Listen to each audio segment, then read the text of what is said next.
काट नहीं पा रहे हैं ठीक से, तो उसे झटपट से तेज करने के लिए अपने घर में कोई भी कप या मग लीजिए, उसे उल्टा कर लीजिए और फिर उसके पीछे के इस हिस्से पर चाकू को ऐसे चलाइए थोड़ी देर के लिए।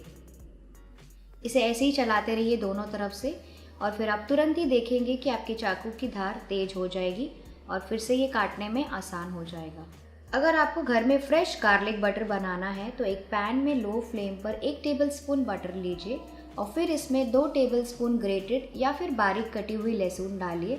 इसे थोड़ी देर सौते कीजिए ताकि लहसुन का कच्चापन थोड़ा निकल जाए और फिर गैस का फ्लेम ऑफ कर दीजिए।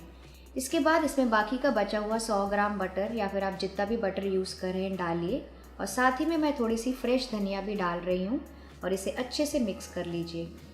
बटर पैन की गर्मी से अपने आप ही मेल्ट हो जाएगा। तो ये देखिए अच्छे से मेल्ट हो गया है। इसे मिक्स कर लीजिए अच्छे से और इसे ठंडा होने के बाद किसी कंटेनर में ट्रांसफ़र कर लीजिए। अब मैं इसे फ्रिज में सेट होने के लिए रख दूँगी ताकि मेरा बटर तैयार हो जाए। सेट होने के बाद आप ये देख सकते हैं कि बटर तैयार हो गया है। ये गार्लिक बटर है, फ्रेश होममेड गार्लिक बटर। अब आप इसे किसी भी अपने फेवरेट टोस्ट में डाल के एंजॉय कर सकते हैं। भिंडी काटने के समय अक्सर थोड़ी चिपचिपी कटती है और उसमें से थोड़ी लेस भी छूटने लगती है, जिसकी वजह से भिंडी क्रिस्पी भी नहीं बनती है पकाने के समय। तो इसके लिए चाकू के दोनों तरफ नींबू को थोड़ा घिस लीजिए अच्छी तरह से।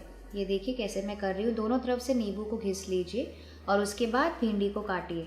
ऐसा करने से भिंडी आसानी से कट जाएगी और इसमें से कोई लेस भी नहीं छूटेगी। जब भी आप कोई भी क्रीम बिस्किट या फिर मीठे बिस्किट रखते हैं स्टोर करने के लिए किसी डिब्बे में, तो इसके लिए सबसे पहले डिब्बे या कंटेनर में 1 चम्मच चीनी डाल दीजिए नीचे और इसे अच्छे से फैला लीजिए।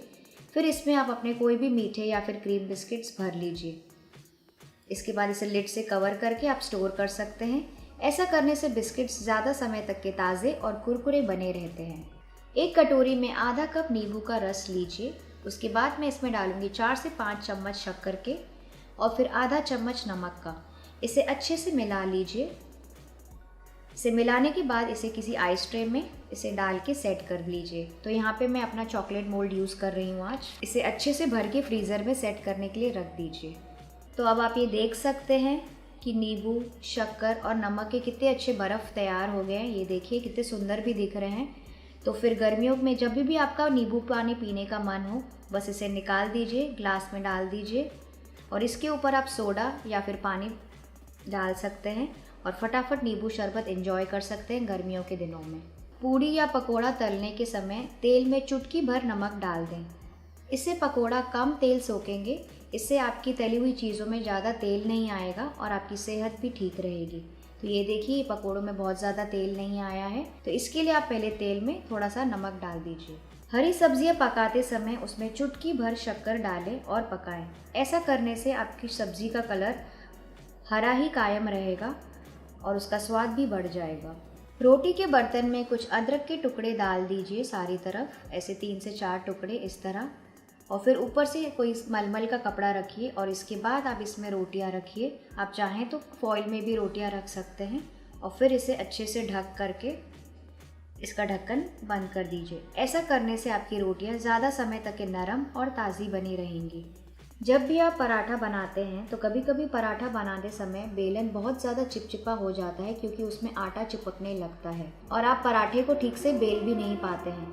तो इसके लिए बेलन को 4 से 5 मिनट तक के फ्रिज में रख दीजिए और फिर पराठे को बेलिए। ऐसा करने से आपका आटा बेलन में चिपकेगा नहीं। अगर आपके पास जामन नहीं है दही जमाने के लिए तो घबराइए मत। दूध को हल्का गर्म कर लीजिए, यानी कि कुनकुना कर लीजिए, जैसे कि आप नॉर्मली दही जमाने के लिए करते हैं। फिर इसमें डालेंगे 2 सूखी लाल मिर्च।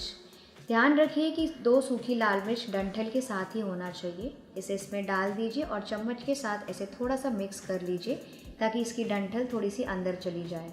इसी तरह से आप 2 सूखी लाल मिर्च की जगह 2 हरी मिर्च भी यूज़ कर सकते हैं, लेकिन वो भी डंठल के साथ होनी चाहिए। फिर इसे ढककर किसी गर्म जगह पर 10 से 12 घंटे के लिए रख दीजिए।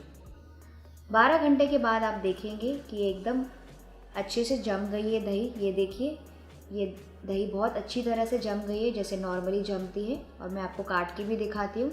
ये देखिए बिल्कुल मलाईदार दही है, ये बहुत अच्छे से जम गई है और ये मलाईदार दही जमी है। तो अगली बार अगर आपके पास जामन नहीं हो तो आप दही इस तरह से जमा सकते हैं।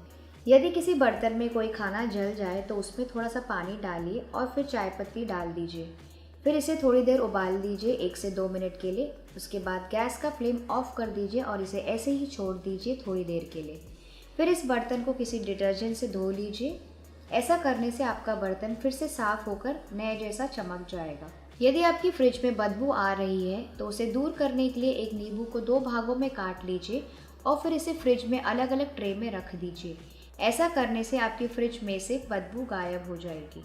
यदि आपका फ्रिज ज़्यादा गंदा हो गया है और वो नॉर्मल तरीके से साफ़ नहीं हो रहा है तो इसे साफ़ करने के लिए एक बर्तन में गर्म पानी लीजिए और इसमें फिर डालिए 1 चम्मच बेकिंग सोडा।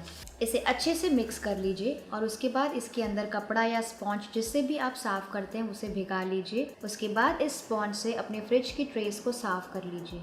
ऐसा करने से आपकी फ्रिज की ट्रेस चमक उठेंगी। यदि अंडे उबालते समय आपके अंडे अक्सर फट जाते हैं तो परेशान ना होइए। अंडे को उबालने से पहले पानी में आधा चम्मच नमक डालिए और उसके बाद इसमें अंडे डालिए उबालने के लिए।